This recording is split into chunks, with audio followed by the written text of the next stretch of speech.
কোনো শর্ত না, মা একটা উপলব্ধির নাম। মা মানুষকে মানুষ করে তোলে।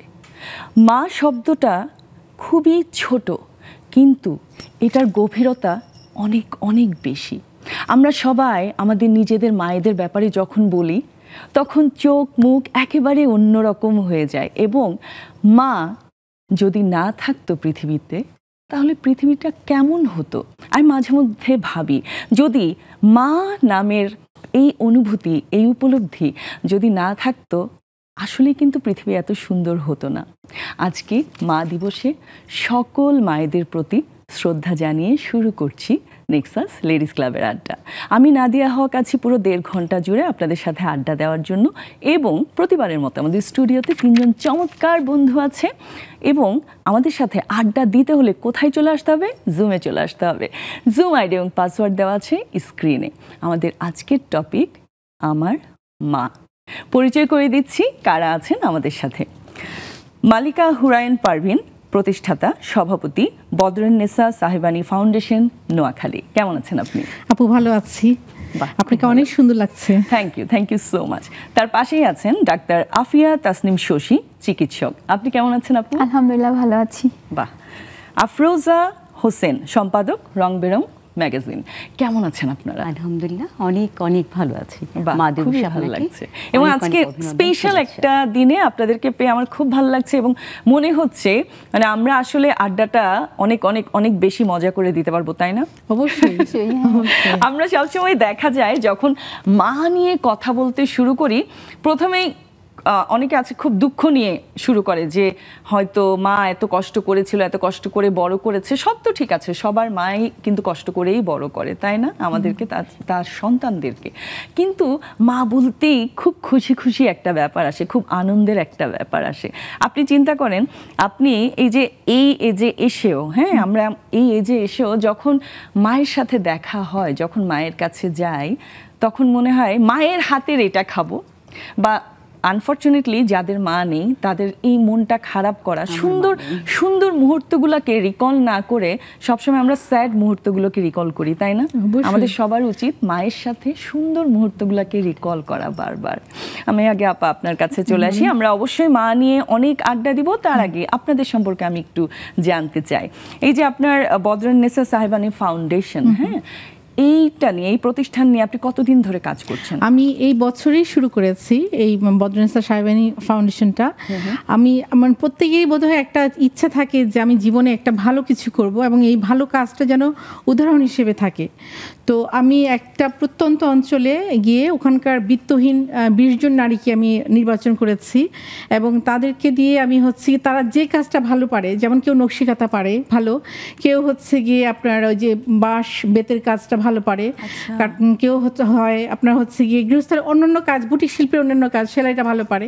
তো আমি এদেরকে সিলেক্ট করেছি 20 জন। আমি 20 জন সিলেক্ট করার পরে এখন দেখি যে এই সংখ্যা আস্তে আস্তে বেড়ে যাচ্ছে, 50 জনের মতো এখন হয়ে গেছে। তো আমি এদেরকে নিয়ে, এই মাদেরকে নিয়ে এদেরকে স্বাবলম্বী করব এবং এদের আত্মকর্মসংস্থানের ব্যবস্থা করব। পাশাপাশি এনারা যেন তাদের সন্তানদেরকে ভালো কিছু করতে পারে। এনারা তো এখন আপনার তাদের সন্তানরা তেমন শিক্ষার আলোকিত হতে পারছে না, তো তাদের যেন শিক্ষার আলোকিত হতে পারে এবং এই মারা যেন বলতে পারে যে তাদের আয় দিয়ে তাদের সন্তানকে তারা লালন পালন করেছে, বড় করেছে। মানে আমার এই চিন্তাটা আছে এবং আমি ইনশাল্লাহ ভালো কিছু করতে পারবো।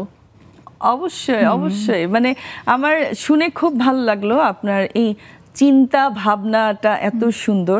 আর এই যে আমার মনে হয় যাদের মারা আপনার সাথে কাজ করছে, তাদের বাচ্চারা নিশ্চয়ই খুব প্রাউড ফিল করে, খুবই প্রাউড ফিল করে। এবং তারা যদি একটা বায়না করছে তাদের মায়ের কাছে, তারা তাৎক্ষণিকভাবে কিনে দিতে পারছে, এইটাও আমার কাছে একটা ভালো লাগার ব্যাপার। যেরকম তাদের বাবারা যখন আয় করে, তখন একটা সীমিত আয়ের মধ্যে তারা তাদের আবদারটা পূরণ করে, কিন্তু যখন মা কিছু আয় করছে, দুজনে মিলে যখন আয় করছে, তখন সেই মা তাৎক্ষণিকভাবে ওই বাচ্চার জন্য জন্য কিছু করতে পারছে, এই জিনিসটা দেখে, এই ব্যাপারটা দেখে আমি খুবই প্রাউড ফিল করি। আর আরেকটু বলি, আমি তো টিচিং প্রফেশনে ছিলাম নোয়াখালীতেই। তো টিচিং প্রফেশনে থাকার কারণে আমি হচ্ছে গিয়ে মানে বাচ্চাদের সাইকোলজিটাও কিছুটা বুঝতে পারি।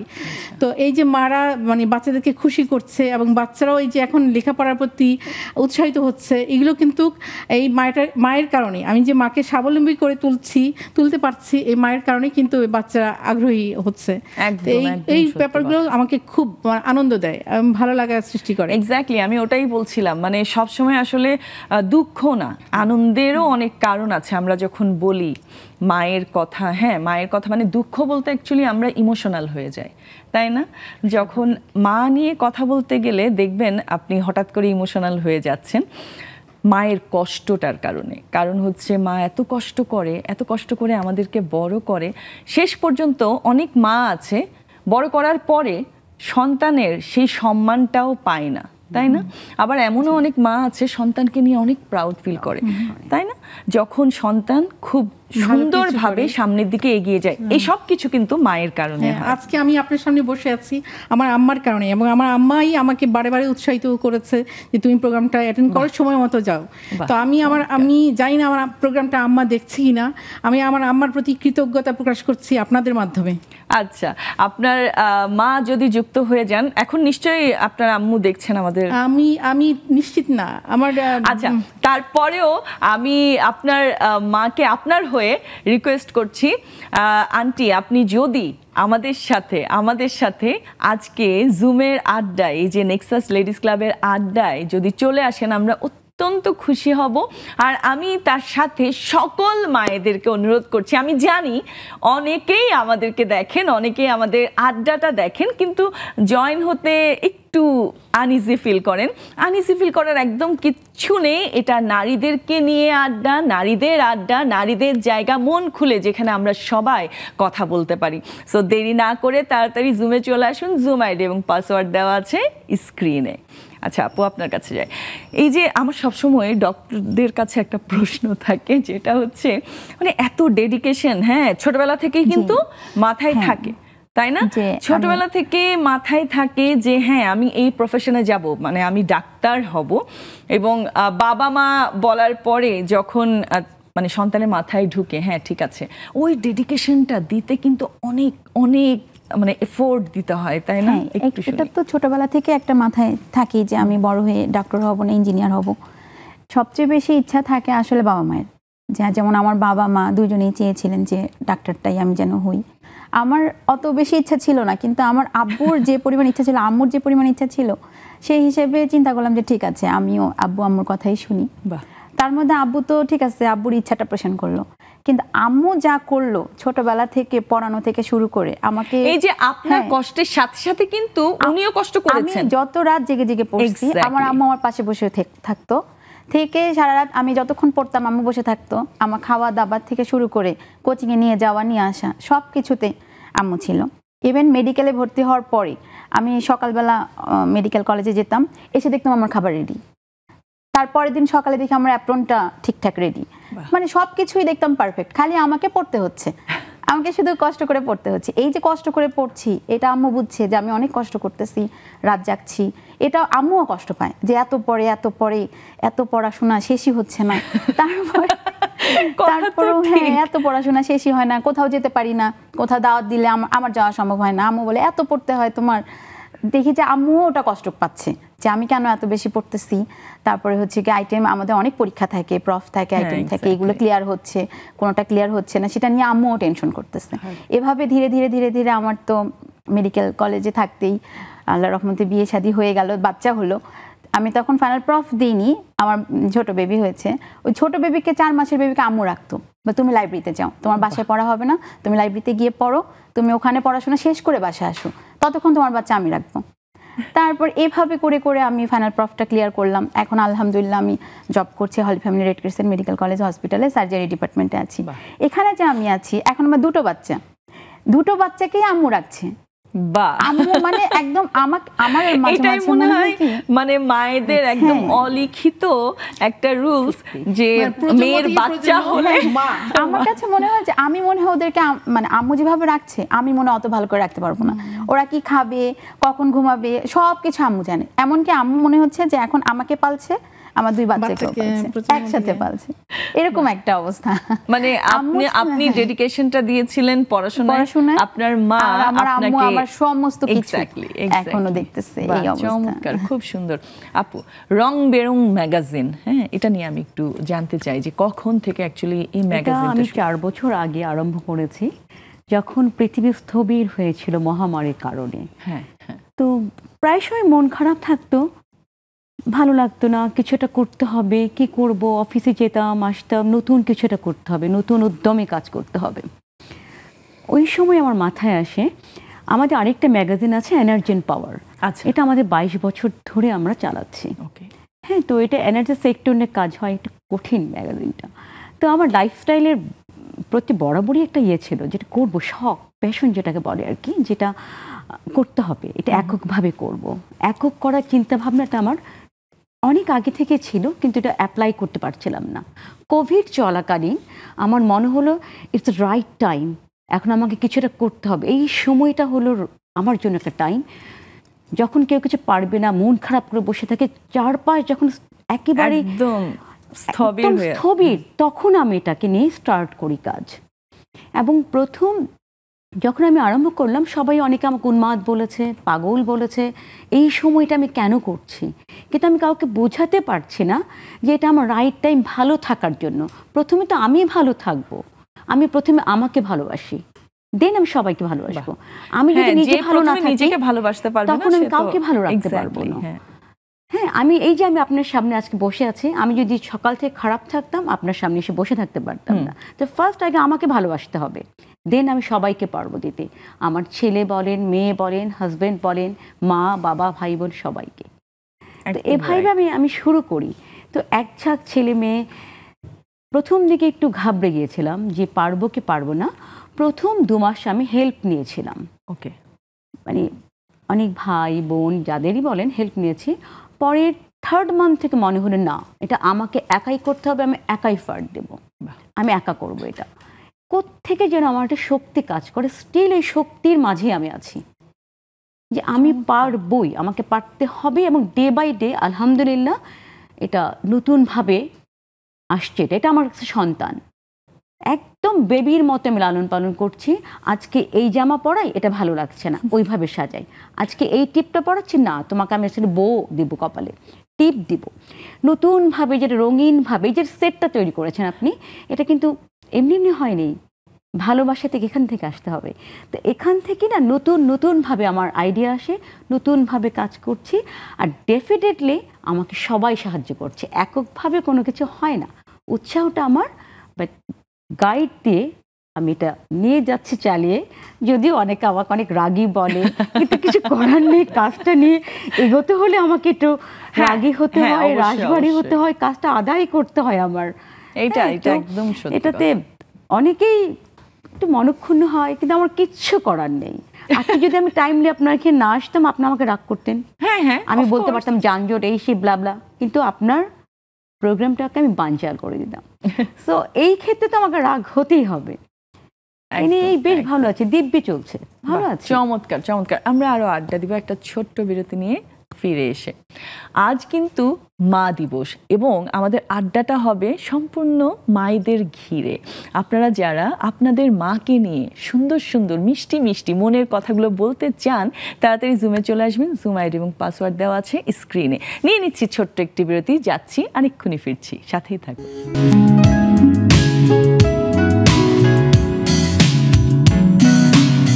আবারও ফিরে এলাম নেক্সাস লেডিস ক্লাবের আড্ডায়। আড্ডা অলরেডি জমতে শুরু করেছে। আপনারা যারা আমাদেরকে দেখছেন, আমাদের কথা শুনছেন, তারা তাড়াতাড়ি জুমে চলে আসুন। জুম আইডি এবং পাসওয়ার্ড দেওয়া আছে স্ক্রিনে। আজকে মা নিয়ে আড্ডা হচ্ছে। সো আমি মনে করি সবাই তাড়াতাড়ি চলে আসবে। আরেকবার বলে দিই, শেষের দিকে আসলে কিন্তু আপনাদের সাথে ভালোভাবে সময় নিয়ে কথা বলতে পারি না। সো অনেকেই হয়তো মন খারাপ করেন যে শেষের দিকে আসছি, আমার সাথে কথা বলেনি। সো এটা কিছুটা টেকনিক্যাল ব্যাপার থাকে যেটা আসলে আমরা কথা বলতে পারি না, আড্ডা দিতে পারি না। সো সময় নিয়ে আড্ডায় জয়েন করুন, তাড়াতাড়ি চলে আসুন, দেরি হলে কিন্তু হবে না। আচ্ছা আপা, আপনার কাছে যাই। মা, এই যে আমি শুরুতেই বলেছিলাম, মা শুধু একটা শব্দ না, তাই না? মা একটা উপলব্ধির নাম। মায়ের কিন্তু অনেক গ্রুপ আছে, তাই না? সো আপনার কাছ থেকে আপনার ভাবনাটা আমি একটু শুনতে চাই। আপনার মাকে আপনি কি কি রূপে পেয়েছেন?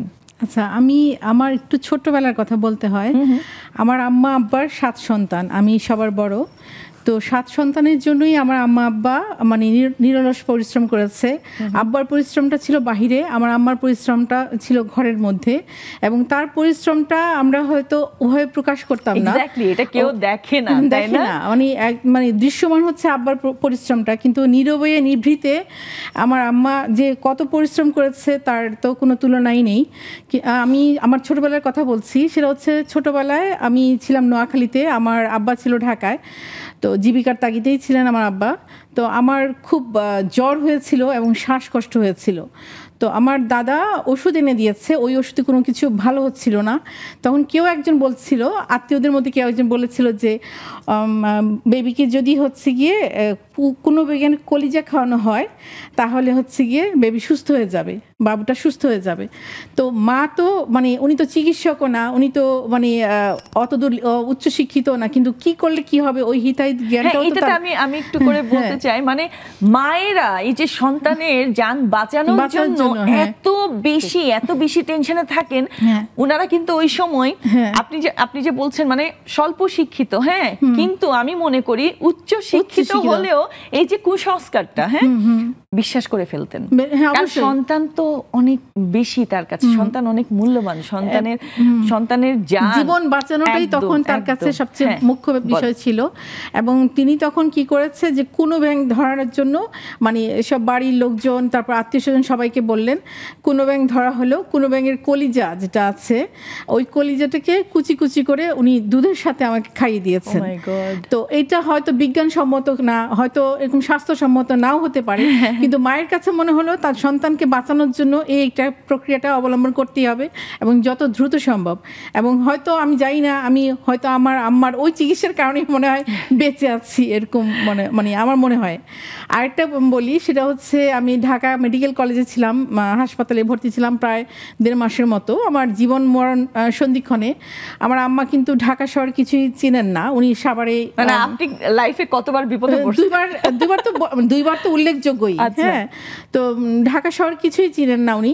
তো সেই সাভার থেকে উনি ঢাকা মেডিকেল কলেজ হাসপাতালে জাহাঙ্গীরনগর ইউনিভার্সিটির একজন স্টুডেন্টকে নিয়ে, আমি জাহাঙ্গীরনগর ইউনিভার্সিটিতে পড়াশোনা করেছি, তো স্টুডেন্টকে নিয়ে উনি মানে অজানা পথ তো ওনার কাছে এই ঢাকা মেডিকেল কলেজ হাসপাতালে আমাকে এসে দেখে যেতেন। এবং ডক্টররা ওনাকে বলেছেন যে আপনার মেয়েকে সবসময় পরিপাটি রাখতে হবে, পরিষ্কার পরিচ্ছন্ন রাখতে হবে।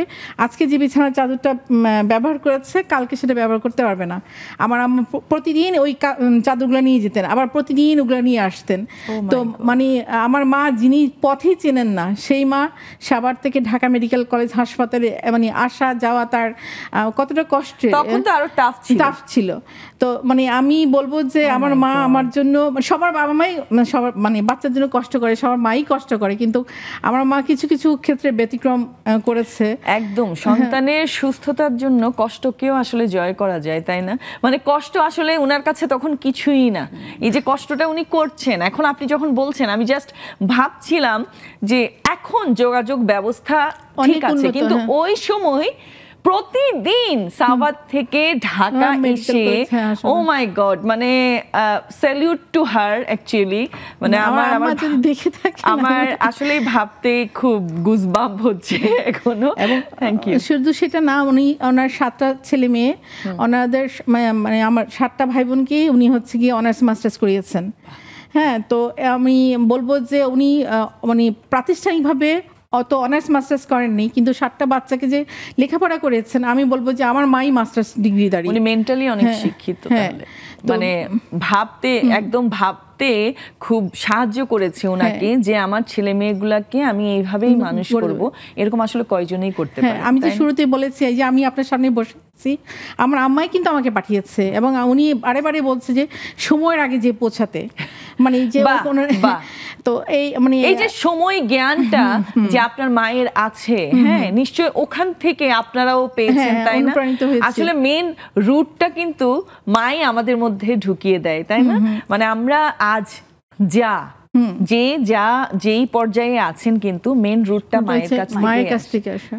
এবং আমার আদর্শ লিপি নানি একদম থ্যাংক ইউ সো মাচ। এবং আমার যে এখন তো বাচ্চাদেরকে প্রাথমিক বিদ্যালয়ে ভর্তি করে, আমার প্রাথমিক বিদ্যালয় হচ্ছে আমার আম্মা। ছড়া, কবিতা, গান, আরবি বলেন সবকিছু আমি আমার আম্মার কাছ থেকে শিখেছি। এটা একদম সত্যি কথা, আমরা ওই যে প্রাথমিক শিক্ষাটা মায়ের কাছ থেকেই পাই। থ্যাংক ইউ আপা। আপু এই যে আপু বলছিলেন হ্যাঁ কোনো ব্যাঙের কলিজা, তাই না? এটা মানে এরকম অনেক কুসংস্কার আছে যেটা আসলে সায়েন্টিফিক্যালি আমরা কোথাও খুঁজে পাই না, কিন্তু কোনো না কোনো ভাবে এই যে দেখেন উনি যেমন বলছে উনি হয়তোবা হ্যাঁ এটা আমি মনে করি বিশ্বাস, তাই না? আমি এখানে একটু ছোট করে অ্যাড করি। আমার ছোট ছেলে যখন হলো 2 মাস, তখন প্রচুর পেটে ব্যথা, আচ্ছা সারা রাত কান্না করে, প্রচুর পেটে ব্যথা। তো আমি তো জানি মেডিকেল সায়েন্সে আমি কি ওষুধটা ওকে দিব, আমি আমার স্যারের সাথে কথা বলে ওষুধটা দিচ্ছি, কিন্তু ওর পেট ব্যথা ভালো হয় না, একেবারেই ভালো হচ্ছে না। সারা রাত কাঁদতেছে, 2, 3, 4, 7 রাত ধরে। আমি জাগা, আমার হাজব্যান্ড জাগা, আমার মাও জাগা, ও কাঁদে। তারপরে করলো কি আশেপাশে থেকে বলল যে একটা হোমিও ডাক্তার আছে, ওনার কাছ থেকে ওষুধ নিয়ে আসো, ভালো হয়ে যাবে। তা আমি তো কখনো কিন্তু হোমিও ডাক্তারের ওষুধ নেইনি, উনিও ডক্টর, আমি ওনাকে রেসপেক্ট করি, কিন্তু আমরা মানে কখনো নিইনি। হ্যাঁ অনেকে আছে যে ওনার অনেক পেশেন্ট আছে, মানে সবাই ওনার হোমিও একজন ডক্টর, ভালো ডক্টর। তারপরে আমি আম্মাকে বললাম চলো যাই, কি দেখি কি দেয় ওটাই আমি দিব। পরে আমি নিজেও গিয়ে ওনার হোমিও ওষুধ দিয়ে আসলাম। আমি আমার মানে আমার ডাক্তারিতে যে ওষুধ সেটাও দিলাম, হোমিওটাও দিলাম। আমি জানি না কোন ওষুধে আমার বাচ্চা ভালো হয়েছে, কিন্তু আমি যে একটা বিশ্বাস যে ঠিক আছে আমাকে নিলাম আমার সন্তানের জন্য। মানে আমি ওনাকে কি বলবো, ওনাকে যদি ওটা করেও থাকে তাহলে আমিও আমার বাচ্চার জন্য কিন্তু যেখান থেকে আমি ওটাই বলছি, মানে বাচ্চার ব্যাপার আসলে সবাই কিন্তু আমরা যে ওইখান থেকে তুমি হোমিও ওষুধ নিয়ে দাও ভালো হয়ে যাবে, আল্লাহর রহমতে ভালো হয়ে গেছে। আমি তো বললাম যে ও কোন ওষুধ খেয়ে ভালো হয়েছে আমি জানি না, কিন্তু আমার যে একটা বিশ্বাস যে না আমার বাচ্চার জন্য আমাকে এটা করতে হবে। চমৎকার। আপনি তো বললেন আপনার সাথে সাথে আপনার মাও জেগে থাকে। এটা হচ্ছে যে বরং আমার থেকে আমার মা বেশি জেগে থাকে। আমি যেমন আপু বলল যে প্রি স্কুলটা মায়ের থেকে করা হয়েছে, আমার প্রি স্কুলের টিচার আমার মানে হচ্ছে গিয়ে এখন যে গাইডলাইন আমার আম্মুকে দেখে রান্না শিখি যে আম্মু তুমি এটা কিভাবে রান্না করছো একটু বলো, আমি তো পারি না, আমারটা কেন হয় না, এই সব কিছুই আম্মুর থেকে নেওয়া, যে এটা কিভাবে করছে, আমাদেরকে কিভাবে বড় করছে। আমরা 3 ভাই বোন, আমি বড়, আমাদের 3 ভাই বোনের লেখাপড়া, আমার কিন্তু হোমটাউন রংপুরে। আমার যখন মেডিকেলে ভর্তি হওয়ার সময় তখন আমার মা বললো যে আমি আর এখানে থাকবো না, আমার মেয়েকে আমি ডাক্তারি পড়াবো, আমার ছোট ভাই আছে ওকে নটরডেমে ভর্তি করাবে, আমাকে ওখানে যেতে হবে, এখান থেকে আমার হবে না। পরে আব্বুকে বলে, আপু যেমন বললো যে আম্মুরা তো ঘর সামলায়, আব্বুরা বাহির সামলায়, আব্বুকে বলে আম্মু জেদ করে ঢাকায় চলে আসলো ছেলে মেয়েকে নিয়ে, যে আমি ঢাকায় পড়াবো। আম্মু এদিক থেকে আম্মু সাইন করছে, আজকে আমি ডক্টর, আমার ভাই আছে আর্মিতে, আমার ছোট বোন ভিকারুননিসায় পড়ছে, আম্মু কিন্তু সার্থক।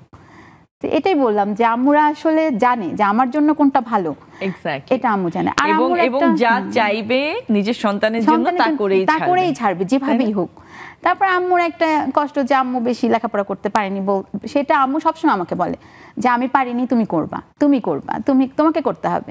এটা আম্মু আমাকে সব সময় বলে আসছে যে আমি যা সাপোর্ট দেয়ার, যা সাপোর্ট, আমি বিশ্বাস করি যে আমার আম্মুকে যদি আমার মতো এনভায়রনমেন্ট দেওয়া হতো সে হয়তো বা আরো বড় ডক্টর হতে পারতেন, বুঝছেন? হয়তো তার পরিবেশটা এরকম ছিল না, কিন্তু আমাকে যে পরিবেশ দিছে সেই পরিবেশে সে আরো ভালো কিছু করতে পারতেন। চমৎকার, থ্যাংক ইউ আপু।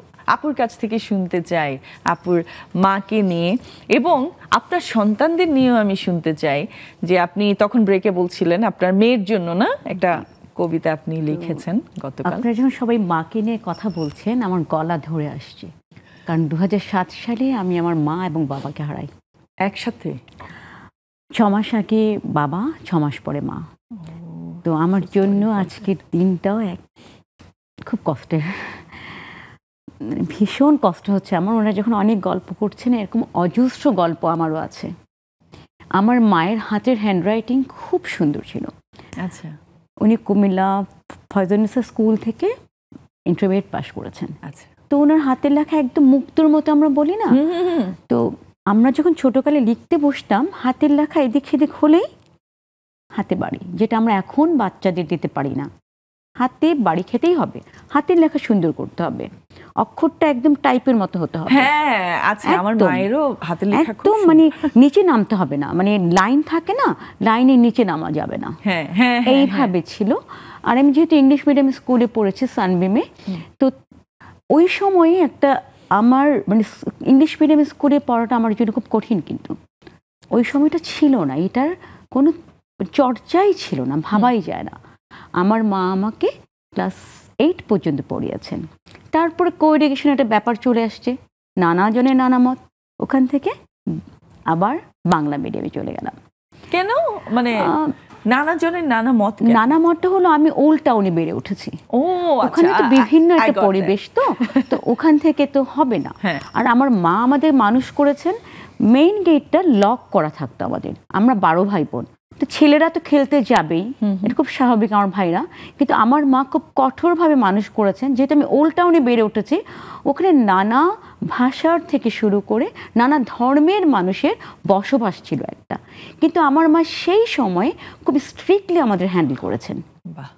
মানে ওইটা আমাকে, মানে ওটা একটা লার্নিং আমার জন্য একটা, যে এটা করো না, ওটা করো না, এইভাবে কিন্তু আমি বেড়ে উঠেছি এবং এইভাবে অনেক কিছু শিখেছি, অনেক কিছু আমি মানে শেখার কোনো শেষ ছিল না আমার মায়ের কাছে।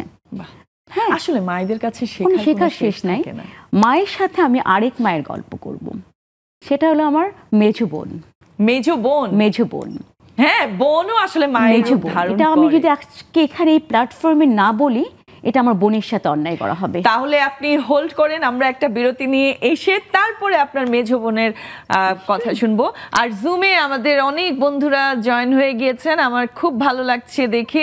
তিন্নি আপু তো কোথাও থেকে আসছেন বা যাচ্ছেন মনে হচ্ছে, খুব ভালো হয়েছে। আর তানিয়া আপু, থ্যাংক ইউ সো মাচ, আমি আমাকে দেখতে পাচ্ছিলাম, আপনার নাইস ব্যাকগ্রাউন্ড। আমি এসে আপনাদের সাথে আড্ডা দিচ্ছি, বিরতি নিয়ে এক্ষুনি ফিরছি। নিয়ে নিচ্ছি ছোট্ট একটি বিরতি, কোথাও যাবেন না, আমাদের সাথেই থাকুন।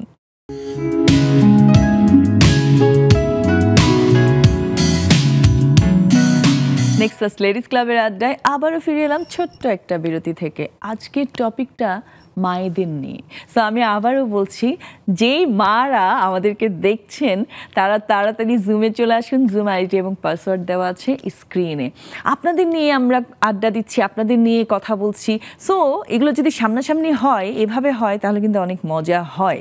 এবং আপু, আপনি একটু ক্যামেরায় দেখে আপনার মাকে রিকোয়েস্ট করেন যেন জুমে চলে আসেন।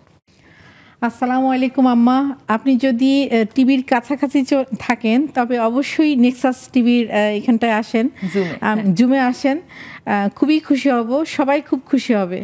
Thank you so much. আপু, আপনি আপনার মেজো বোনকে নিয়ে বলছিলেন। তো যেহেতু আমরা অনেকগুলো ভাই বোন, তো আমার মা ওভাবে হয়তো সময় দিতে পারতো না। একটা মা স্কুল টাইমিংটা, স্কুল থেকে ফেরে আসা, এটা মা আমাদের পড়াতেন, পড়ার দায়িত্বটা পুরোপুরি মায়ের ছিল। কিন্তু আমার খাওয়া দাওয়া, গোসল করানো থেকে শুরু করে কোন জামাটা পরবো, পুরোটাই করেছে আমার বোন। বাহ। এবং শুধু আমি না, আমার ছোট আর আরো বাকি যে 3 ভাই আছে, তাদের দায়িত্ব আমার বোন নিয়েছেন। এবং আপার যখন বিয়ে হয়ে যায়, তখন আমার প্রথম কথা ছিল আমার বেনি করে দেবে কে। লং হেয়ার ছিল, আমার বেনি করে দেবে কে। এখনো আপার কাছে সমস্ত আবদার। বাহ, মানে আসলে আমি দেখেছি যাদের বড় বোন বা এরকম অনেক ভাই বোনের মধ্যে, এবং ওকে আমি মায়ের জায়গাটাতে রাখি, আমার মা নেই, ওকে আমি মায়ের জায়গাতে রাখি। আচ্ছা, আপনি কয় নাম্বার বললেন? আমি সবার ছোট বোন। সবার ছোট? হ্যাঁ, আমার ছোট। তাহলে আপনার মেজো বোন আপনার জন্য অনেক মায়ের তুলে। যেমন আমার বড় বোনের বিয়ের পর আমি হয়েছি, তো আমার সাথে কাছে তো ওরা মায়ের সমপর্যায়ে। বিয়ের পর আমার জন্ম। তাহলে বড় বোনের বাচ্চা কাচ্চার সাথে আমার সমসাময়িক। আমার বোনের ছেলে আমার থেকে 1 বছরের ছোট এবং ভীষণ ভালো বন্ধু আমার। খুব ভালো বন্ধু। বাহ, চমৎকার। এটা কিন্তু তখনকার সময় যেটা হতো আর কি, ওই যে খালা ভাগ্নে যেহেতু বন্ধুত্বটা বেশি। একদম একদম। আমি একটু আমাদের বন্ধুদের কাছে চলে যাই। আকলিমা জাহান আপা। জি, সকলকে শুভ সন্ধ্যা এবং মা দিবসের শুভেচ্ছা। সকল আপনাকেও। মায়েদের জন্য রইল দোয়া ও শুভকামনা। হ্যাঁ, আমি আপনাদের ছেলে আমি একটু যারা আপনার আপুরা আছেন মাকে নিয়ে সকলেই শুনতে শুভেচ্ছা। চাই। আপনার মাকে নিয়ে শুনতে চাই। জি, আমার মাকে নিয়ে অনেক সুখ দুঃখের অনেক স্মৃতি আছে। আমার বয়স যখন 7 তখন আমার মা মারা যান। আচ্ছা। সেটা 1970 সালে তখন মারা যান। এরপরে আমার বাবা আবার আরেক মাকে আনেন। আমার এই মা এসে আমার সেই মায়ের স্মৃতি সব ভুলিয়ে দিয়েছে। আমরা মানে কি বলবো, স্টেপ মাদার যে এত ভালো হয় আমরা কখনোই স্টেপ মাদার মনে করি। এটা খুব, আর আমার এটা মা আসলে আমাদের খুব তার ভালো নিজের সুন্দর একটা কথা বলেছেন। মানে হ্যাঁ, একটু আপনার কাছে আসছি। এই যে উনি যে বলছেন মানে সব আমি স্মৃতি। একটু শেষ করব কি আপু? হ্যাঁ হ্যাঁ শেষ হ্যাঁ, করতে বলেন চাচ্ছিলাম। বলেন। আচ্ছা, আমার মা আমার এসে 3 ভাই, আমরা মানে 2 বোন 2 ভাইকে পান। তারপরে আমার মায়ের ঘরে অনেক পরে আবার ভাই বোনরা আসেন। আমার 3টা বোন আসেন। হুম হুম।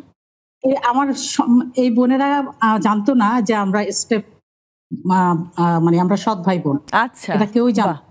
না। আমার মাও গ্রামেও যেতেন না। এরপরে আমার সন্তান হলো, আমার সন্তানরা জানতেনই না যে আমার মা যে সৎ মা। আমার সন্তানদের লালন পালন, স্কুলে নেওয়া সবকিছু আমার এই মা করেছেন। আমি তো লেখাপড়া করেছি, বিয়ের পরে আমি লেখাপড়া করেছি, লেখাপড়া নিয়ে বিজি ছিলাম। আমার মায়ে আমার সন্তানদের লালন পালন করেছে। চমৎকার চমৎকার। এরপরে আমার এই মা যখন মারা গেলেন তখন আমার 3টি বোন এই মায়ের ঘরে যে আসলো, তারা তখন অবিবাহিত, আনম্যারিড, কেবল পড়াশোনা করছে, চাকরিতে ঢুকছে। এই মা আমার হাতে আবার সেই বোনদের দায়িত্ব দিয়ে গেল, যে বললেন আমার ডাকনাম শেলি, যে তুমি দেখো, ওদের তুমি দেখো। আমি ঠিক আমি আমার এই বোনদের মায়ের মতো করি, প্রত্যেককেই খুব ভালো জায়গায় ভালো প্রফেশনে আছে, সবাই বিসিএস ক্যাডার, ডাক্তার, ইঞ্জিনিয়ার, বাহ, খুব ভালো আছে এবং ভালো বিয়ে শাদী দিতে পেরেছি। আমার কাছে মনে হয় আমার মা আমাদের জন্য যা করেছেন আমি মনে হয় সেটা কিছুটা হলেও পূরণ করতে পেরেছি।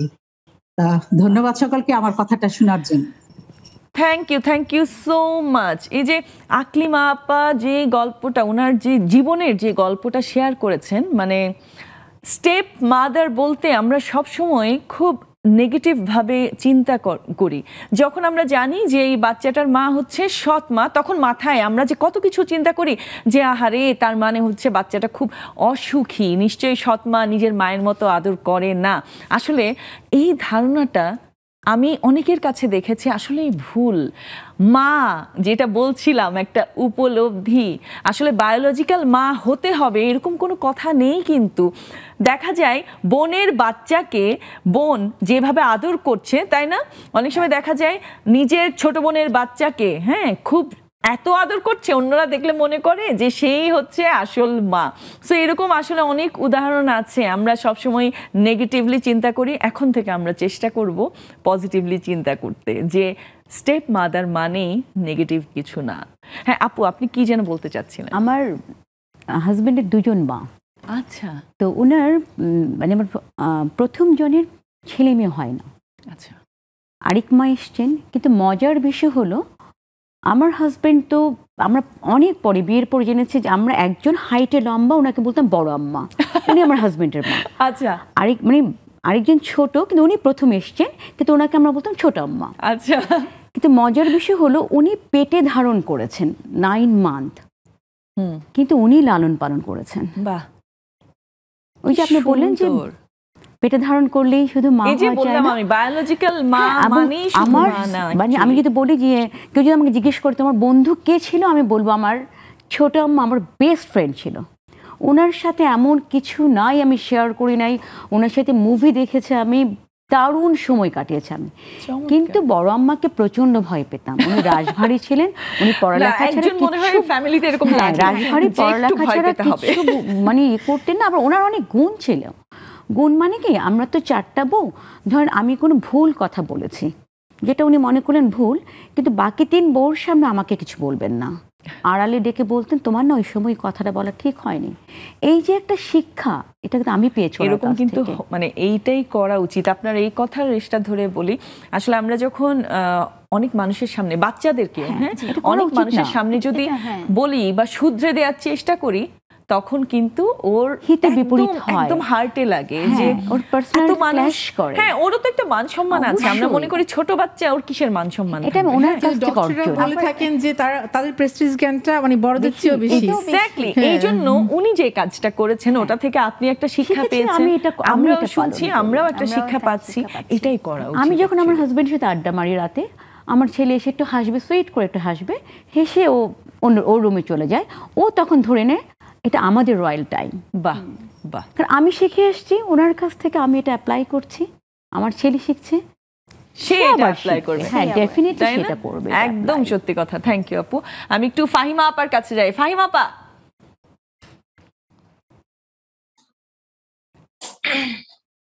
আসসালামু আলাইকুম, শুভ সন্ধ্যা সবাইকে। ওয়ালাইকুম আসসালাম। অনেক অভিনন্দন। ওয়ালাইকুম আসসালাম আপা, শুভ সন্ধ্যা। আপনার কাছ থেকে শুনতে চাই, অ্যাকচুয়ালি উনি যেহেতু তখন উনার শাশুড়ি আম্মাদের কথা বলছিলেন, হ্যাঁ, আমার মনে হচ্ছিল এই যে আমরা যখন পরের বাড়িতে চলে যাই তখনও কিন্তু আমরা একজন মা পাই, তাই না? দেখা যায় অনেক সময় পজিটিভলি অনেক কিছু হচ্ছে, অনেক সময় এই যে মন কষাকষি যাকে বলে, একটু রাগারাগি, একটু অভিমান, এরকম হচ্ছে। আপনার কাছ থেকে আমি আপনার শাশুড়ি আম্মার কথা শুনতে চাই। ধন্যবাদ আপু। আসলে মা তো মাই, শাশুড়ি আম্মা সে হচ্ছে গিয়ে সেও মা, কিন্তু নিজের মা আর শাশুড়ি মার মধ্যে অনেক মানে আকাশ আর পাতাল পার্থক্য। একজন হচ্ছে গিয়ে আমার মানে চোখ দেখেই, মুখ দেখে আমাকে সম্পূর্ণ বুঝতে পারে, আরেকজনকে দেখা যাচ্ছে তাকে আমার বুঝে নিতে হয়, তাকে আমার কাছে টানতে হয়, আপন করে নিতে হয়। তো সেই ক্ষেত্রে আমি যখন আমি আরেকজনের বাসায় আসি, আমি যখন বিয়ে করে আসি, তখন তাকে আমার আপন করে নিতে হয়েছে, আমার নিজের মায়ের মতো করে তাকে কাছে টানতে হয়েছে। দেখা যাচ্ছে যে আমার শাশুড়ি আম্মা কিছু চাওয়ার আগে, উনি যেহেতু বয়স হয়েছে, চেষ্টা করেছি যতটুকু পারার সেবা যত্ন করার, আর উনিও চেষ্টা করে যতটুকু তার যতটুকু পেরেছে ততটুকু আমার জন্য করতে। এখন যেহেতু সে তার সে তো পারছে না, আমি তাই সে সবসময় আমার জন্য দোয়া করুক, এবং আমি তার থেকে বেশি কিছু আশা করি না। সে তার ছেলে মেয়ে এবং তার বউ নাতি এদের জন্য দোয়া করুক, এটাই আর কি আপু চাই। যে উনি ওনার যেহেতু যথেষ্ট বয়স হয়েছে আমার শাশুড়ি আম্মার, তো ওনাকে আমি সবসময় শ্রদ্ধা করি, ভালোবাসি। আল্লাহ ওনাকে হায়াত দারাজ করুক। সব শাশুড়ি আম্মা যেন তার বউকে, তার মেয়েকে যেমন ভাবে আদর করে যত্ন করে রাখে, আমি চাই যে তারাও যেন সেরকম তার ছেলের বউকে যেন তার মেয়ের মতো করে আদর করে রাখে। আমরাও যেন একটা মাকে ছেড়ে আরেকটা মায়ের কাছে আসি, এটাই যেন মনে করতে পারি। এটা একদম একদম সত্যি কথা। থ্যাংক ইউ ফাহিমা আপু, থ্যাংক ইউ সো মাচ। আপু, আপনার কাছ থেকেও শুনতে চাই আপনার এই যে অন্য মা সম্পর্কে। হ্যাঁ, এখানে আমি একটা কথা বলছি যে আমার হাজবেন্ডের মা মারা গিয়েছেন। তো হচ্ছে কি, আমারও শাশুড়ি আছেন, ছোট শাশুড়ি। আমরা সবাই ওনাকে ছোট মা বলেই ডাকি। ছোট মা বলেই ডাকি। আমার শাশুড়ি মানে আমার সাথে যেরকম সম্পর্ক, তার খুবই ফ্রেন্ডলি। আমরা অনেক বিষয়ে গল্প করি। আমি যখন প্রথম বাসায় গেলাম, তখন তো আমি নতুন, আমি কিছু বুঝছি না যে আমি কি করব, কি বলবো, কাকে কি বলবো, কখন খেতে যাব। একটা নিয়মের মধ্যে, ওই বাসার নিয়ম আমার বাসার নিয়ম এক না, স্বাভাবিক, এক থাকছে না। সবাই ওখানে হচ্ছে অনেক কিছু আমি বুঝতে পারছি না। তো আমার শাশুড়ি করলো কি, যে উনি ডেকে ডেকে সবখানে নিয়ে যাচ্ছে, যে তুমি আসো। সব বাসায় একটা গেস্ট আসলেই উনি আমাকে ডেকে নিয়ে এসে সবার সাথে দেখা করাচ্ছে, কথা বলাচ্ছে। তো এইভাবে থাকতে থাকতে আস্তে আস্তে ওনার সাথে আমার একটা ফ্রেন্ডলি সম্পর্ক তৈরি হয়ে গেল। তো উনিও খুব একটা মানে অত বয়স্ক না, উনিও মধ্যবয়সী।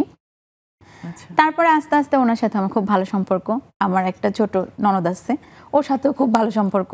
আমরা এখন ভালোই আছি, আমরা একসাথেই থাকছি, আমরা ভালোই আছি। চমৎকার। আসলে একজন নারী পারে আরেকজন নারীর অপূর্ণতাকে পূর্ণ করে দিতে, তাই না? এখন আমি তো আমার নিজের শাশুড়িকে পাইনি, তো হচ্ছে কি, যেহেতু ওনাকে আমি পাইনি, উনি অনেক ভালো মানুষ ছিলেন, সবার কাছে আমি শুনি বা আমার হাজবেন্ডের কাছে গল্প শুনি। যেহেতু ওনাকে পাইনি, ওটা তো আমার কিছু বলার নাই ওনার ব্যাপারে। আমার যে শাশুড়িকে পেয়েছি, উনি আলহামদুলিল্লাহ আমাকে অনেক ভালোবাসে। উনি বরং আমাকে প্রথম ভালোবাসছেন। আমি ওনাকে আপন করে নেওয়ার আগে উনি আমাকে আপন করে নিচ্ছেন। তো উনি আপন করে নেওয়াতে আমার জন্য এই জিনিসগুলো খুবই সোজা হয়ে গেছে। চমৎকার। আমি এখন আমার শ্বশুর বাড়িতে আপাতত আমার বেবিরা যেহেতু ছোট, আমি আম্মুর কাছে থাকি, কিন্তু তাও আমি প্রতি সপ্তাহে গিয়ে আমার শ্বশুর শাশুড়ির সাথে দেখা করে আসি, বিশেষ করে শাশুড়ির জন্য আমি এটা যাই। আসলে উচিত হ্যাঁ। করা, তাই না? আর আপুকে ধন্যবাদ যে এই কথাটা উনি হ্যাঁ, বললো, তুলেছেন, হ্যাঁ, দেখে আমরা জানতে পারছি যে শুধুমাত্র এই যে বললাম না স্টেপ মম বলতে আমরা নেগেটিভলি এটা চিন্তা করি, ভুল কিন্তু চিন্তা ধারণা করা উচিত না। আবার এটাও মানে মাদার ইন ল এই যে ব্যাপারটা, ভালোটাকে ভালোবাসতে হবে, হ্যাঁ, ভালো মন্দটাকে থাকা যায়, ভালোবাসতে তাই না? হবে। কনসেপ্টটা শুধু আপনি মন্দটাকে নিয়েই থাকবেন এটা হবে না তো। আমরা ভালো তো চিন্তা মানুষ। করতে পারলে ভালো চিন্তা করা উচিত। এখনকার সময় দেখেন যে মেয়েরা মানতেই চায় না। আমি যেমন প্রতি সপ্তাহে আমার মাকেও মানে ভালোবাসতে Exactly, হবে, আগে মাদের মানতে লোককেও হবে, ভালোবাসতে নারীকে, হবে, তাই না? দুজনকে ভালোবাসতে হবে। আমরা সবার সাথে আরো আড্ডা দিব, একটা ছোট্ট বিরতির সময় হয়ে গেছে, নিয়ে নিচ্ছি ছোট্ট আরেকটি বিরতি। কোথাও যাবেন না, সাথেই থাকুন।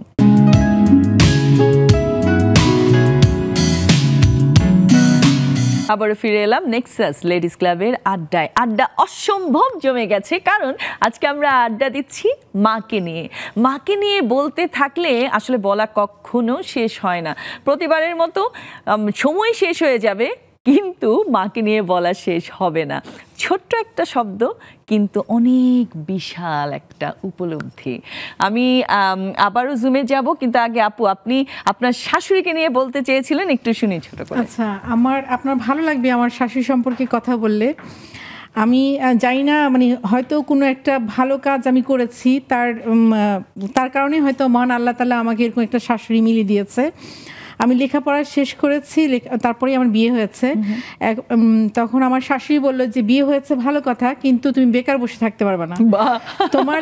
তোমাকে তোমার আম্মা আব্বা যে কষ্ট করে লেখাপড়া করিয়েছে, ওইটা তুমি যে পড়াশোনা জানা একজন মানুষ, তোমাকে প্রমাণ করতে হবে। এবং উনি কি করলেন যে আমাকে মানে বিভিন্ন কলেজে ইন্টারভিউ দেওয়ার জন্য উনি বাসা থেকে বের করে দিতেন অ্যাজ এ টিচার। হ্যাঁ, অ্যাজ এ টিচার। তো পরে ওনাদের এই বাড়ির কাছেই আমি একটা কলেজে জয়েন করি প্রভাষক হিসেবে।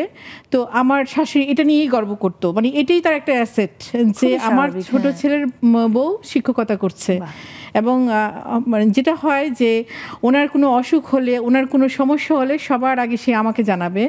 এবং ওনার অসুস্থতার সময় তিনি আমার কাছেই ছিলেন। আর একটা ব্যাপার হচ্ছে গিয়ে উনি পড়াশোনা করার জন্য যে পড়াশোনা করতে থাকো, মানে এরকম কখনো কোনো শাশুড়ি বলে না যে তুমি লেখাপড়ায় ব্যস্ত থাকো, তুমি চাকুরি করো, তুমি বাইরে তোমার একটা আত্মপরিচয়ের জায়গাটা করো। আমার মনে হয় না এরকম খুব কম শাশুড়ি এরকম করে, কিন্তু আমারই মানে বললাম তো যে আমার ভাগ্য ভালো বলেই আমি এরকম একটা শাশুড়ি পেয়েছি। তারপরে ঈদের কথা বলি, আমি এখন খুব মিস করি। আমি ঈদের সালামি ওই শ্বশুরবাড়ি থেকে এখন আর পাই না। মানে 2017 সালে আমার শাশুড়ি মারা গেছে, এরপর থেকে আর পাই না। আমার শাশুড়ি আমার জন্য একটা 1000 টাকার নোট সব সময় রেখে দিয়েছেন। মানে বিয়ের পর থেকে প্রত্যেকটা ঈদে উনি আমার জন্য মানে এই ঈদের সালামিটা রেখে দিতেন। আপনি কখনো পুরনো হন নাই ওনার কাছে? হয়নি। আর আরেকটা আপনার কাছে অবাক লাগবে, আমি ঢাকা থেকে যখন যেতাম, উনি ওনার রুমে নিয়ে আমাকে আমার হাজব্যান্ডকে নিয়ে যেতেন, নিয়ে যে ছেলের কপালে চুমু খেতেন, তারপরে আমার কপালে চুমু খেতেন। এই বিষয়গুলো আসলে অনেকের ক্ষেত্রে তো মানে কল্পনাও করতে পারবেন না। একদম একদম, মানে এই জন্য বলেছি যে আপনার ভালো লাগবে যে আমার শাশুড়ির কথা শুনে। খুব ভালো লাগলো শুনে। আপু আপনি একটা কবিতা শোনাবেন বলেছিলেন, সো আমরা এখন শুনে ফেলি। কবিতার নাম হলো অনুভূতি। অনুভূতি, ওকে। হঠাৎ এক ভোরবেলায় ঘুম ভেঙে যায় আমার, আচমকা মাথাটা ঘুরে ওঠে। এভাবে বেশ কদিন কেটে যায়, কেমন যেন এক অস্বস্তি লাগে। মাকে বলি এমন কেন লাগে আমায়? মা হেসে ওঠেন, বলেন বোকা মেয়ে, তুই মা হতে চলেছিস। কিছুই ভালো লাগে না, অরুচি, খিটখিটে মেজাজ, গা গুলানো, কারণ ছাড়া মন খারাপ। এভাবে কেটে যায় 1, 2, 3 করে 4 মাস। একদিন বই পড়ছিলাম, মনে হলো কিছু একটা নড়ে উঠেছে আমার জঠরে। বেঁধে দিলেন নিয়ম আর এক ঝুড়ি নিয়মের মাঝে আরও কটা দিন। এটা খেও না, ওটা খেও না। আমিও যেন কারো প্রতীক্ষায় নিয়ম মেনে চলি। বন্ধুদের সাথে হুটহাট দেখা করা, অসময়ে ছাদে ওঠা, সব যেন স্থবির হয়ে যায়। আজ ভালো, কাল মন্দ। এভাবে কাটলো আরও 3 মাস। আমি পরিবর্তন অনুভব করতে পারি। আয়নায় দাঁড়িয়ে শুধাই, কে তুমি আমার জঠরে, ভিতর থেকে যেন বলে ওঠে একটু অপেক্ষা করো, এখন আমি স্বপ্ন আঁকি, স্বপ্ন বুনি, আঁকি খাতায় নাম, শরীরের কষ্ট প্রভাব ফেলে না আর, দিন গুনি এখন আমি কবে দেখব তাকে। অবশেষে কড়া নাড়ল সেই দিনটি আমার, পুরো একটা দিন কাটিয়ে দিলাম হসপিটালের। এলো সেই মহেন্দ্রক্ষণ, আমার প্রতীক্ষার হলো অবসান, আমার নাড়ি কেটে পৃথিবী দেখল আমার অরুণিমা, আমার মেয়ে, আমার আত্মজা। বাহ, আমি অনুভব করলাম আমার মাকে, যিনি আমায় পৃথিবী দেখিয়েছেন। বাহ, চমৎকার। এটা আপনি লিখেছেন? আমি লিখেছি বাহ, খুবই সুন্দর কথা। এটা, এবং আপনাদের জন্য লেখা এটা। বাহ, বাহ। আমি এখানে একটু ছোট করে অ্যাড করতে চাই যে আপু যে কবিতাটা আমি বললো, আমার জড়িয়ে যাচ্ছিল কারণ আমি আমার মেয়েকে খুব মিস করি। না, ইটস ওকে, এটা তো আপনি হচ্ছে যে- আবেগ দিয়ে পড়েছেন।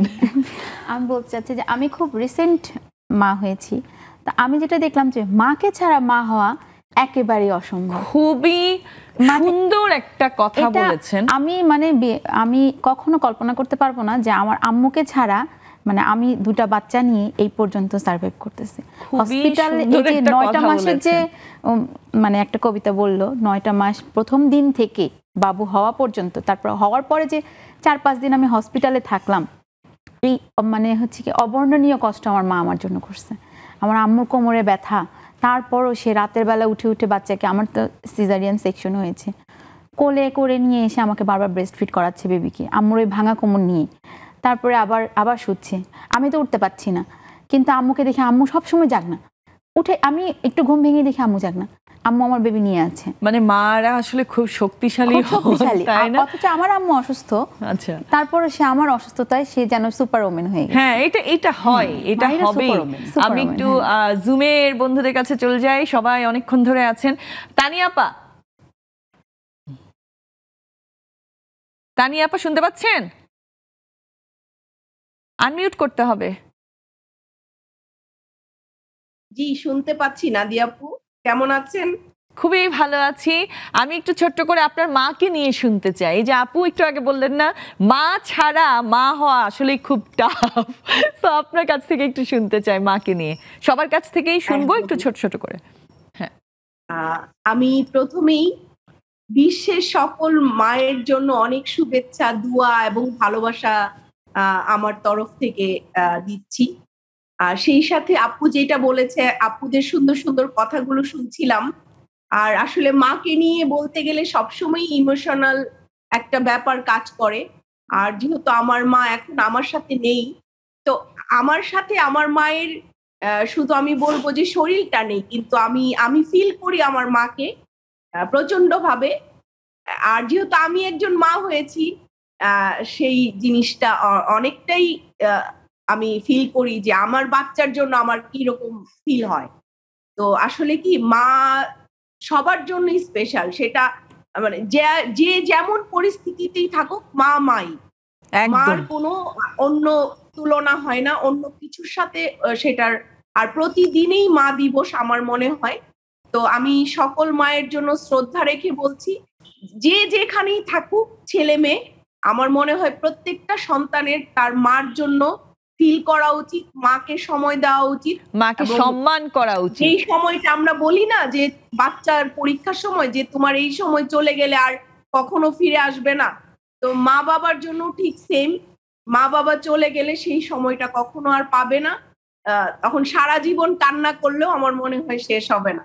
একদম একদম সত্যি কথা। মাকে সময় দেওয়া উচিত, বাবাকে সময় দেওয়া উচিত, তাদের জন্য ভালোবাসা সবার জন্য। Thank you so much. Mili Chowdhury আপা, আমাকে শুনতে পাচ্ছেন? হ্যাঁ শুনতে পাচ্ছি। আচ্ছা, আমি আসলে মাঝে মাঝে আচ্ছা আপা, মোবাইলটাকে একটু এইভাবে ধরেন, এইভাবে আড়াআড়ি ভাবে, হ্যাঁ, রোটেশনটা হ্যাঁ, বাহ, চমৎকার।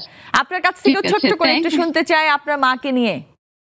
আচ্ছা, মাকে বলার আগে বলি, আমি মাঝে মাঝে দেখা যায় যে অনুষ্ঠানটা দেখি, বাট আমি খুবই ভক্ত। আমি এসেছিও কয়েকটা প্রোগ্রামে। আজকে আমার বন্ধু আফরোজা জয়েন করেছে এখানে, তো ওর জন্য আমি সময় বের করে জয়েন করলাম এখানে। অসংখ্য ধন্যবাদ। সেটা হলো যে জি আমি আসলে আমার মা না 19 সালের 14ই মার্চে মারা গেছেন, কিন্তু আমি যেটা অন্য মায়েদের জন্য বলতে চাচ্ছি যে একটা মেয়ের জীবনে তার ছোটবেলা থেকে তার বাড়ন্ত বয়স পর্যন্ত মায়ের যে ভূমিকাটা, মানে এটা কখনোই আমরা কারোর সাথে কল্পনা করতে পারি। আজকে আমি যেখানে দাঁড়িয়ে আছি, এখানে আমার মা না থাকলে আমার অস্তিত্বই থাকতো না, মানে আমি এখানে আসতেই পারতাম না। একদম। সেই জন্য মানে এটা একটা ব্যাপার। আরেকটা হলো যে বৃদ্ধাশ্রমে গেলে যেই মা, অসহায় কিছু মাদের দেখি, তাদের দেখলে পারে মানে তাদের চিন্তা করি, আমি সেই সন্তানদের কথা চিন্তা করি যারা বৃদ্ধাশ্রমে, যাদের মানে যাদের মায়েরা বৃদ্ধাশ্রমে আছে, যে তারা একটু শান্তি একটু সুখের আশায় আজকে বৃদ্ধাশ্রমে, আর আমরা তাদের সন্তান হয়ে কিছুই করতে পারছি না সেই সব মায়েদের জন্য। একদম একদম সত্যি কথা। থ্যাংক ইউ সো মাচ আপু, খুব সুন্দর বলেছেন। আমাদের সাথে আরো আছেন তিন্নি আপু। তিন্নি আপুর সাথে কথা হবে একটা ছোট্ট বিরতির পরে। তিন্নি আপু কোথায় যেন যাচ্ছে, যেতেই আছেন। সো থাকেন আর কিছুক্ষণ, বিরতি থেকে এসে আপনার সাথে কথা বলছি। নিয়ে নিচ্ছি ছোট্ট একটি বিরতি, যাচ্ছি আর এক্ষুনি ফিরছি, সাথেই থাকুন।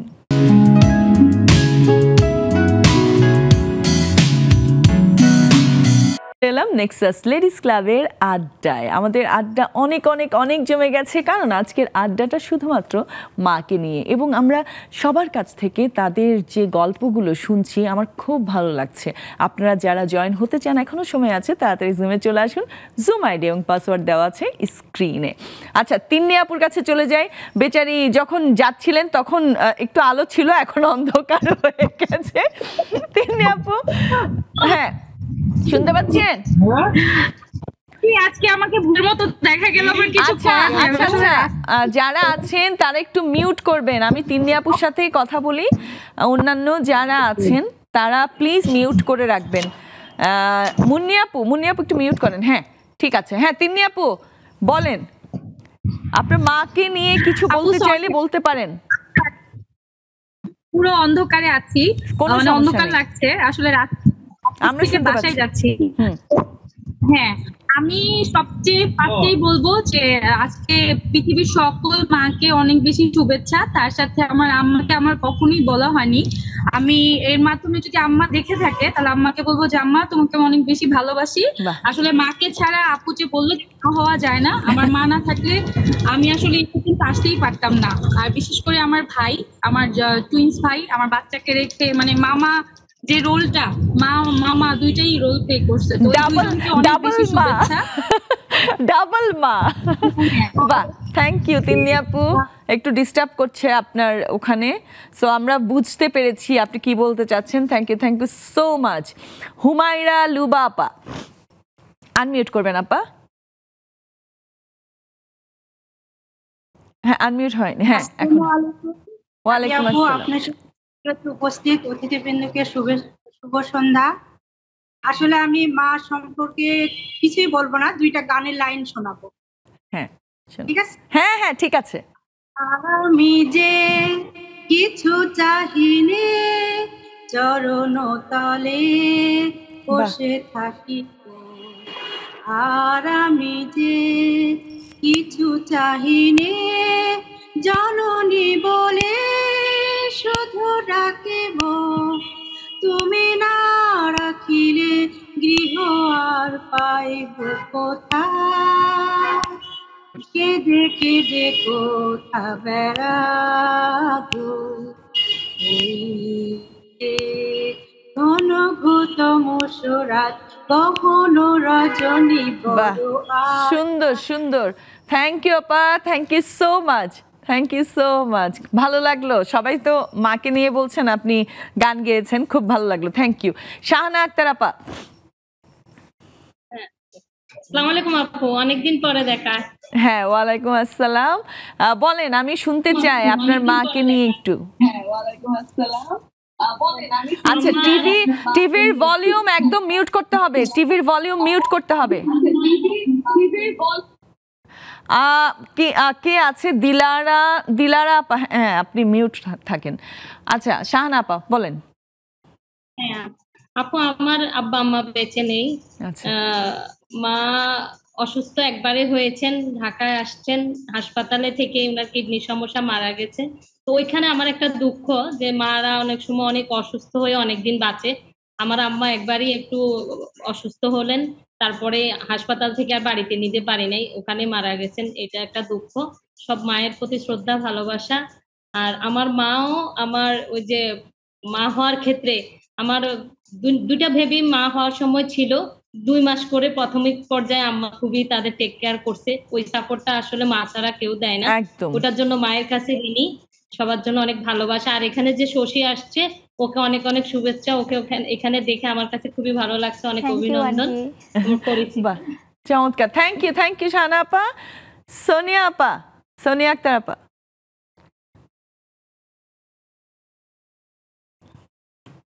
হ্যাঁ আপা বলেন, আপনার মাকে নিয়ে কিছু বলতে চাইলে আমাদের মাধ্যমে আপনি বলতে পারেন।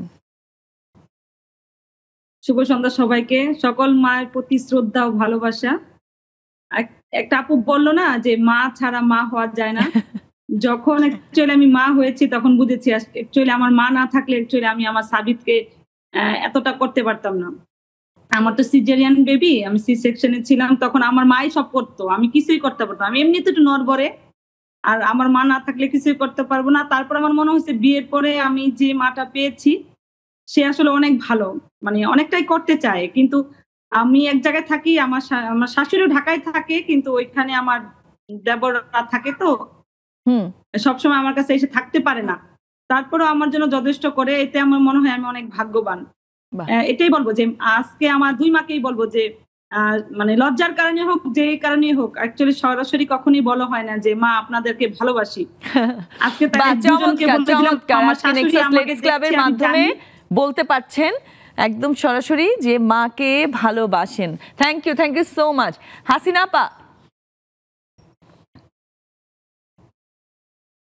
আপা, আনমিউট করেন।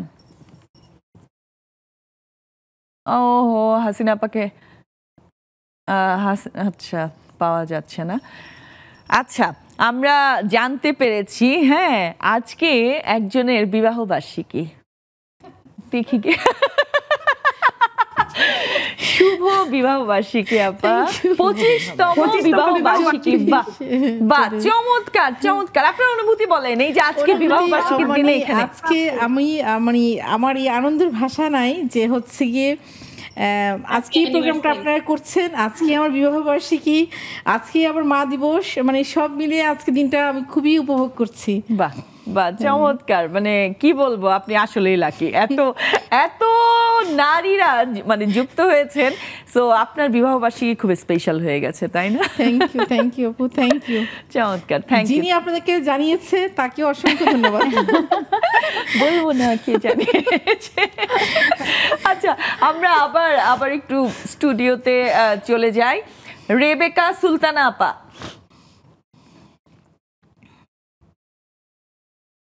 সবাইকে শুভেচ্ছা। শুভ সন্ধ্যা। নাদিয়া আপু, আপনাকে খুবই সুন্দর লাগছে। আর আজকে মা দিবসে সব মাকেই শুভেচ্ছা জানাচ্ছি।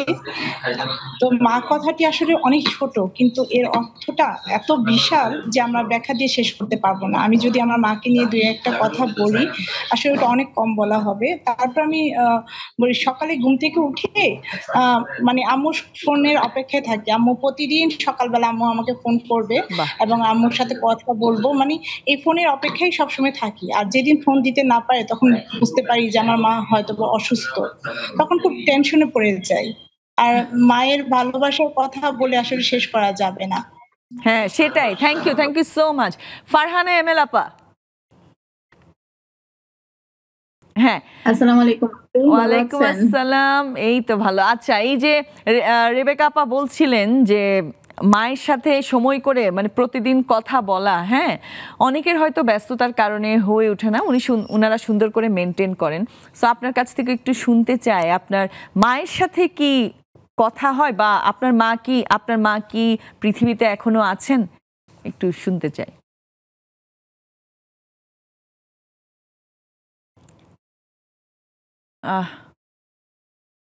আমি আসলে খুবই দুঃখিত। আসলে আমরা যাদের আসলে মা নেই, তাদের কষ্টটা অ্যাকচুয়ালি আমরা চাইলেও আমরা চাইলেও বুঝতে পারবো না, তাই না? মানে কষ্টটা আসলে কেমন। তারপরে ওই যে ফারহানা আপা এখানে যে এত নিশ্চুপ হয়ে উনি যে উনার চোখের পানিটা বা উনার যে ইমোশনটা কিন্তু এখান থেকে কানেক্ট করছে। কি যে কষ্ট মা না থাকার, এই যে আপনি বলছিলেন না মা না থাকলে আসলে মা হয়ে ওঠা যায় না, কথাটা খুবই খুবই খুবই সত্যি। আমরা খুবই দুঃখিত ফারহানা আপু, কিন্তু মায়ের সম্পর্কে একটা যদি কথা বলতে চান, হ্যাঁ আপনার মাকে যদি একটা কথা বলতে চান, কোন কথাটা বলবেন একটু শুনি। আমি আসলে আপু সব সন্তানদেরকে বলবো যে মা যতদিন থাকবে আপনারা সবাই মাকে খুব যত্ন করবে। মা না থাকলে আসলে খুব অসহায় লাগে নিজেকে। ধন্যবাদ আপু। ধন্যবাদ আপা, ধন্যবাদ। একটা ছোট্ট বিরতি নিয়ে এক্ষুনি ফিরে আসছি, সাথেই থাকুন।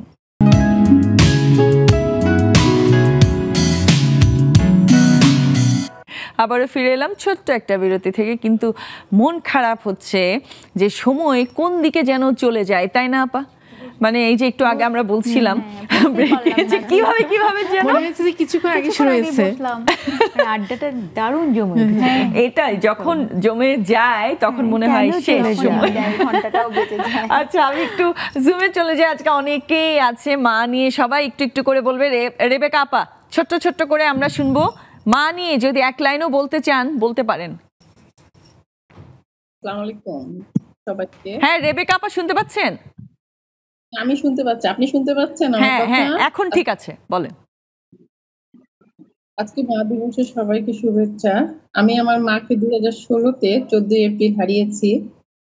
আমি ছোট্ট করে বলি, মা না থাকলে জীবনে যে কত কষ্ট বা কোন অনুভূতিটা বোঝানো মানে ভাষা আমি খুঁজে পাচ্ছি না। আর মা দিবস বলে আমিও তো মা হয়েছি, এখন শাশুড়িও হয়েছি। দুইটা দুই রকম অনুভূতি, খুব সুন্দর অনুভূতি। শাশুড়ির অনুভূতি একটা, অনুভূতি একটা। মা মা একদম সত্যি কথা। থ্যাংক ইউ আপা। তরু আপা ছোট্ট করে যদি কিছু বলতে চান। আপু শুভ সন্ধ্যা। শুভ সন্ধ্যা। আসলে মাকে নিয়ে বলার মতো, যদি আমার মা অনুষ্ঠানটা দেখতো তাহলে বলতাম যে মা জন্য আরো অনেক বছর বাঁচে থাকে, কারণ আমার সমস্ত সুখ দুঃখ সবকিছু আমি মার সাথে শেয়ার করি। তো আমি দোয়া করি আল্লাহর কাছে, আল্লাহ যেন মাকে বাঁচিয়ে রাখেন। আর মাকে আমি খুব ভালোবাসি। এই কথাটা মা যদি বুঝতে পারতো তাহলে আমার মনে হয় আরো অনেক বেশি সুখ অনুভব করতাম। একদম একদম। থ্যাংক ইউ আপা, thank you so much. Farhana মিষ্টি আপা। হ্যাঁ মিষ্টি আপা। শুভ সন্ধ্যা। শুভ সন্ধ্যা আপু। আর মা সম্বন্ধে যেটি বললেন একটু আগে, আমার মনে হয় তরু আপা বললেন যে মাকে যদি বলতে পারতাম। আমার সফলতা আমার কাছে মনে হয়েছে আমার ছোট্ট জীবনে অনেকটাই নিজেকে আমি ধন্য মনে করি, কিন্তু একটাই ব্যর্থতা আছে যে আমি মাকে এখনো বুঝাতে পারিনি যে আমি তাকে ভালোবাসি। এখানে বলে ফেলেন। এখন কি বলবো, আমি বলতেও পারতেছি না, বললে আবার কান্না আসে কিংবা অন্য কথা মনে চলে আসে। এই যে বলতে পারছেন না, আবেগটা এখানে আটকে থাকে না, এটাই ভালোবাসা। Thank you so much. Hasina আপা। হ্যাঁ হাসিনা আপার নেটওয়ার্কে অনেক ঝামেলা করছে, দেখতে পাচ্ছি না আপনাকে। আচ্ছা হাসিনা আপা আপনাকে দেখতে পাচ্ছি না। আচ্ছা আমি একটু রুমা আপার কাছে যাই। রুমা আপা নিজেও মা আর নিজের মাকে নিয়ে একটু বলবেন ছোট্ট করে। আসসালামু আলাইকুম, শুভ সন্ধ্যা সবাইকে। শুভ সন্ধ্যা। সকল মাকে সম্মান শ্রদ্ধা। আমি আমার মাকে ভালোবাসি। আমার মা আমাকে জন্ম দিছে, আর এখন আমার নানি আমাকে মানুষ করছে। আমি দুজনকে অনেক ভালোবাসি। আমার মা নানি দুজনেই আমাকে অনেক অবদান। এই যে নানির বিষয়টা, এটা অনেক ইম্পর্টেন্ট আসলে। শুধু মা না, নানিও আমাদের অনেক ইম্পর্টেন্ট। নানি দাদি এরা না থাকলে আসলে আহারে কি যে হতো। একটা নানু দিবসে থাকা দরকার। একদম সুন্দর কথা বলেছেন। থ্যাংক ইউ আপা। মুক্তি আপা। অসম্ভব একটা ভালো একটা প্রসঙ্গ আজকে। আমি একটু বলি যে মাকে আমরা বলতাম, মা তুমি আমাকে ভালোবাসো না, তো মা বলতো যে তখনই বুঝতে পারবি যখন তুই মা হবি। আমার মা নেই, মা ওপারে চলে গেছে। মাকে কখনো বলা হয়নি যে মা আমি তোমাকে অনেক ভালোবাসি।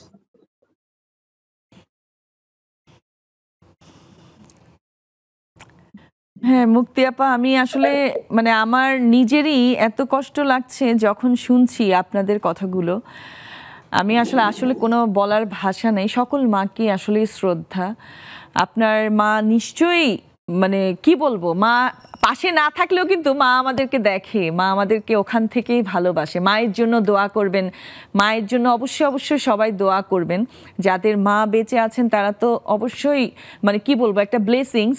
আর যাদের মা তাদের সাথে নেই তাদের সবাইকে বলবো মায়ের জন্য বেশি বেশি করে দোয়া করেন। থ্যাংক ইউ মুক্তি আপা, থ্যাংক ইউ সো মাচ। সবসময় মাকে ভালোবাসবেন, মা যতটুকু পারবেন মার জন্য করবেন, সেটা শাশুড়ি মাই হোক আর নিজের মাই হোক, একদম নিঃশর্তভাবে। Thank you so much. Munni আপা। আমার আসলে আমার আম্মা যখন বিয়ে হয় ক্লাস 9-এ ছিল, আমার পড়তে পড়তে বিয়ে হয়। আমার আব্বা আমার পরিবারের প্রয়োজনে সারা জীবনে বাইরে ছিল, কিন্তু আমার আম্মা তার নিজের একা হাতে আব্বা ছাড়া এই ঢাকা শহরে থাকা জায়গা থেকে তার 6টা ছেলে মেয়েকে এমএ পাস করিয়েছে ঢাকা ইউনিভার্সিটি থেকে, এবং 6টা ছেলে মেয়েকে একাই বিয়ে দিয়েছে। আমার আব্বা কিন্তু আমাদের কারো বিয়েতেই ছিল না। হ্যাঁ, আমেরিকা ছিল বা বিভিন্ন কারণে আসতে পারে নাই। 17 বছর পর দেশে আসে আর কি 2008 সালে। আর আমার জীবনে 2টা মা ছিল যে আমাকে জন্ম দিছে, এবং আমি যাকে জন্ম দিয়েছি 2টা থেকে আমি একজনকে মা ডাকতাম, আর একজন আমাকে মা ডাকতো। হ্যাঁ, 2টা ডাকে আমার জীবন থেকে চলে গেছে 2023 সালে। আমার আম্মা মারা যাওয়ার পরে 6 মাস পরে আমার মেয়ে মারা গেল।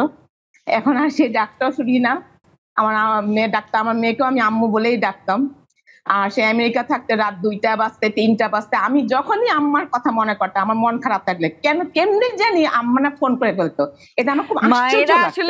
মায়েরা আসলেই সব বুঝে যায়। মায়েরা আসলে মানে মনের দিক থেকে সবকিছু বুঝে। এটা এক ধরনের telepathy. Thank you so much. Dilara আপা। জি বলেন। সকল মায়েদের জন্য যদি কিছু বলতে চান বলে ফেলেন। যেহেতু আমার মা নেই, 2015-তে মাকে হারিয়েছি, সকল মাকে আমি অনেক শ্রদ্ধা জানাচ্ছি।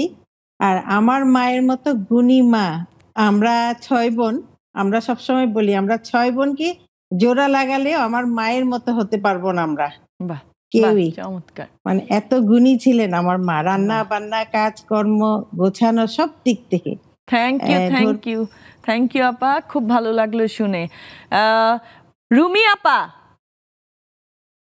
আপনার কাছ থেকে শুনতে চাই যে মুন্নি আপা বলছিলেন না উনার আসলে কোনো মা এখন নেই উনার সাথে, তাই না? আসলে কি মা এই যে শব্দটা এটা কি মুছে যায়? আপনি বলেন তো, আপনার কাছ থেকে শুনতে চাই।